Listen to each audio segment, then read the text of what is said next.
دوستانو سلامونه او ښه وخت. نن زه غواړم تاسو ته خوږې سمبوسې جوړې کړم. دا ډېرې خوندورې او اسانه ده طریقه. نو ما دې سمبوسو لپاره اول به زه تاسو د اوړو طریقه دروښم چې اوړه څنګه لندوم. په دغه پیمانې باندې ما 2.5 پیمانه اوړه راواخیسته او یوه قاشقه به هم مالګه ور واچوم.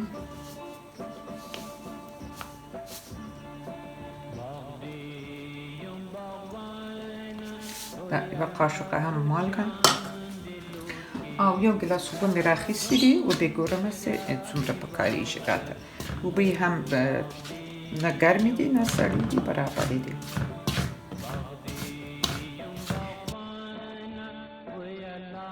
دا اوړه چې لانده کړم، نیم ساعت به دا پرېږدم، بیا به تاسو راسره یاستئ چې زه یې نور مواد څه رقم تیاروم.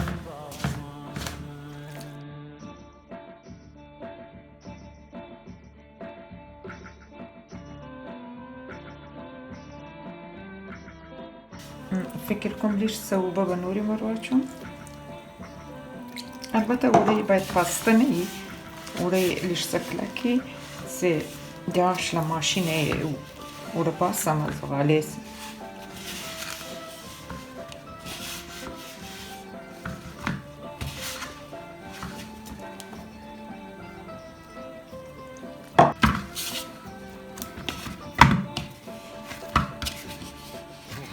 اوړه یې چې صحیح سو سپین و، نیم ساعت پرېږدم، پس له نیم ساعت پرې بیا لیدونکو. اوس به د سمبوسو د منځ لپاره څه شي ورته پکار دي. ما دلته راخیستې ده نیمه کیلو غوښه، سرخي غوښه ده. البته اول مې ویښوله، پخه مې کړله، په یوه دانه پیاز او لږ څه مې هم زنجفیل ور واچوه. وږه به نه پکې استعمالوئ، چون دا سمبوسې خوږې دي او وږه پکې نه خوړل کېږي. او 2 دانې مې داسې متوسط پیاز دومره میده میده ریزه کړي دي، تاسو ورته وګورئ. او ورته پکار چې د نوري شی بل نه دي پکار، صرف مالګه او تور مرچ. نو تاسو راسره اوسئ. زه به دا پیاز ته دلته داسې تفت ورکړم، غوړي نه به راچومه چې دا پیاز اوبه ښه وچې سي. بیا به نو د غوښه کوفته به هم پسې ور واچومه.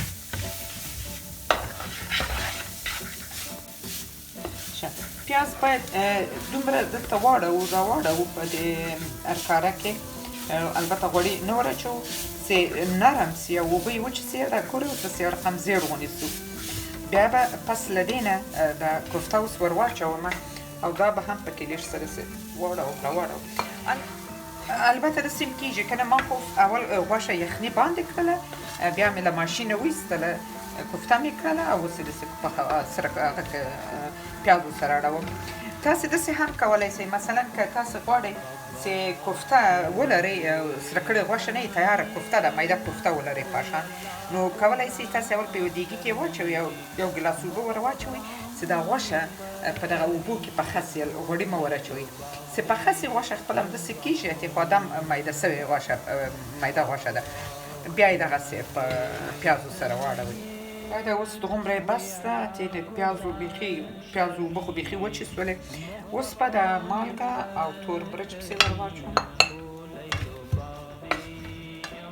داسې څه واړوم چې د مرچو مالګه ټولو ته ورسېږي. او دا به اوس پرېږدم چې ښه سړه سي دا کوفته، ولې چې بیا یې جوړوم په اوړو کې جوړوم، دا باید سړه وکړي. لیدونکو دا د کوفته سړه سوله او دلته مې یو څه لږ څه اوړه راخیستي دي او غوړي، چې دا زه غواړم په منځ کې تاسو به ووینئ غوړي او وچ اوړه هم چې د سمبوسې داسې لږ څه ورقې هم راسي. نو د دې لپاره چې ده ما د آش ماشین هم راخیستی ده، چون زه یو خو دا آش ګز ده که نه، یو رقم دي داسې نري دي لکه د دې غوندې اوږده، هغه زه نه لرم. نو د هغه په ځای زه له دې ماشینه کې کار اخلم چې پاسه لږ څه نری کړم، نو هغه سمبوسې چې ده لږ څه نری راسي. نو د دې په خاطر ما دا ماشین هم راواخیست او دا آش ګز مې په دې آش ګز چې ده اول په دې شکل باندې کومه چې دلته د اندازه ټوله شانې سم سي، ماشین کې چې بیا باسم عذاب مې نه کړي چې بیا په چاړې باندې شاوخوا سره برابروم.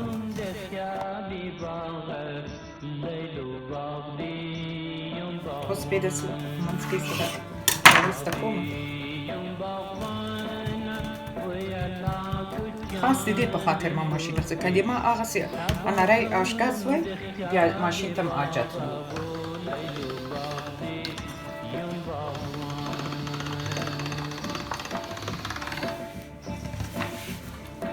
زه به دلته یو دوه دانې تاسو ته جوړه کړم نمونې وي ګورئ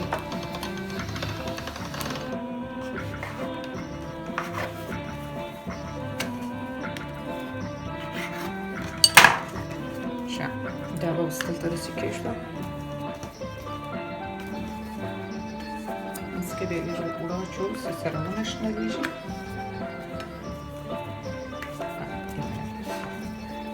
لیدونکو تاسو ولیدل ما د سمبوسو طریقه تاسو ته په وار له واره داسې نه وویل چې دومره دا شی پکار دی دومره دا شی داسې مرحله په مرحله مې کم فکري درته ومیښول اول مې اوړه در وښول چې دا اوړه دوه نیمې پیمانې اوړه ول او یو ګیلاس اوبه وې که بیا ضرورت وي لږ اوبه خو باید وګورئ چې اوړه څه رقم لندوي بیا پکې پوهېږئ او یوه قاشقه مالګه او یوه قاشقه مالګه او همدغه شیان پکار و نور بل شی نه ورته پکار اوړو ته او بیا مې اوړه یو شلو دقیقو په مخه پرېښوده او کوفته هم نیمه کیلو او دوه دانې متوسطه پیازه او همدغه او بیا یې په غوړو کې سسره کومه سسره مې کړه پس له هغه بیا میده سوې بوره مې میده کړې ده سر به بوره او پسته پې جوړومه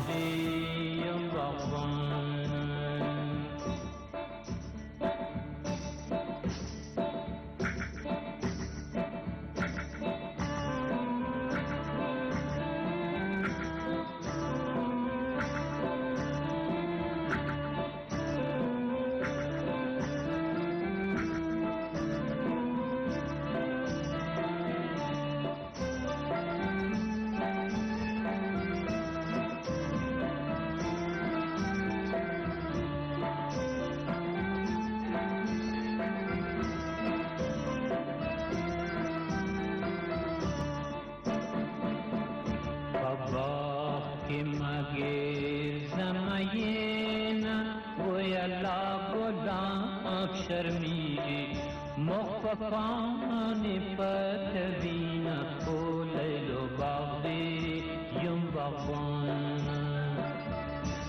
باغ که مگیر زمین وی علا گلاب شرمی مخففان تزین لیل و باغی یم باغبان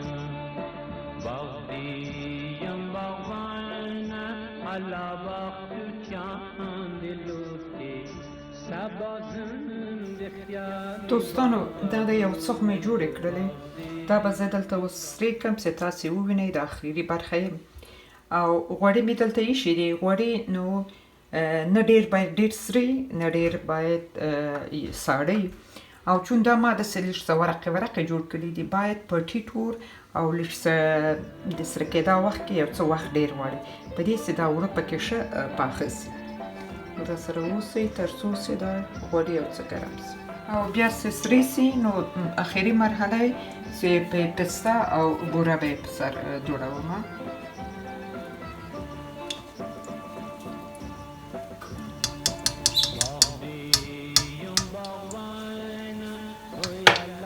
اوس غوړي سم شول اوس به نو ور واچوم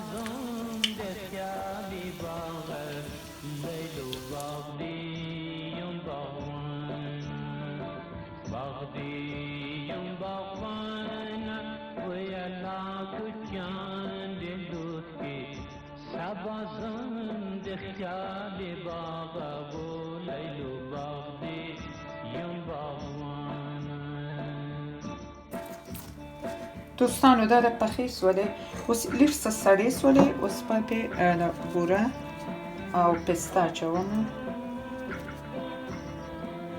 په دې شکل به یې ټوله جوړوم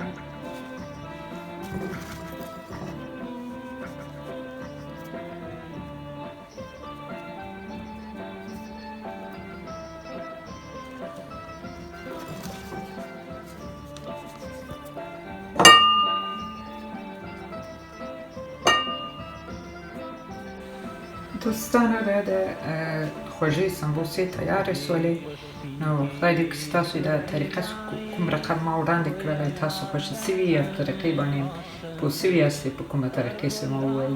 نو تر بلې ویډیو پورې مو په خدای سپارم روغ جوړ او خوشحاله اوسئ.